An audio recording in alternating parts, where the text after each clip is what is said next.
መጽሐፈ ዜና መዋዕል ቀዳማዊ ምዕራፍ 13 ዳዊትም ከሻለቆችና ከመቶ አለቆች ከአለቆችም ሁሉ ጋር ተማከረ።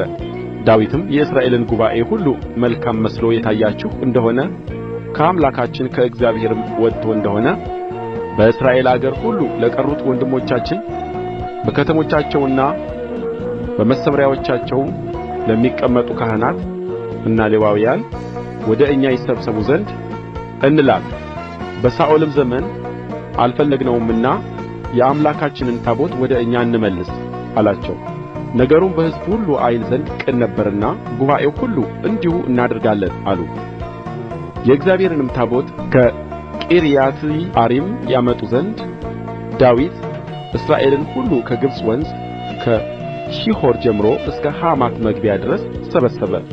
ዳዊትም እስራኤልም ሁሉ በኪሩቤል ላይ የተቀመጠውን ስሙም በእርሱ የተጠራውን የአምላክን የእግዚአብሔርን ታቦት ከዚያ ያወጡ ዘንድ በይሁዳ ወዳለችው ቂርያትይዓሪም ወደ ተባለች ወደ በኣላ ሄዱ።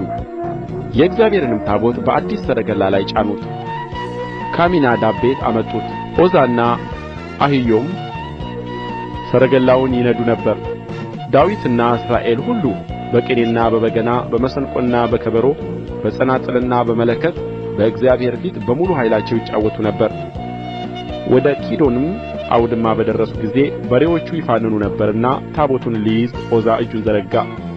የእግዚአብሔርም ቍጣ በዖዛ ላይ ነደደ።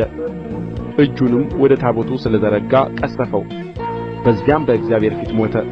እግዚአብሔርም ዖዛን ስለ ቀሰፈው ዳዊት አዘነ። እስከ ዛሬም ድረስ የዚያን ስፍራ ስም የዖዛ ስብራት ብሎ ጠራው። በዚያም ቀን ዳዊት የእግዚአብሔርን ታቦት ወደ እኔ እንዴት አመጣለሁ ብሎ እግዚአብሔርን ፈራ። ዳዊትም ታቦቱን ወደ ጌት ሰው ወደ አቢዳራ ቤት አሳለፈው እንጂ ወደ እርሱ ወደ ዳዊት ከተማ አላመጣውም። የእግዚአብሔርም ታቦት በአቢዳራ ቤተሰብ ዘንድ በቤቱ ውስጥ 3 ወር ተቀመጠ። እግዚአብሔርም የአቢዳራን ቤትና ያለውን ሁሉ ባረከ።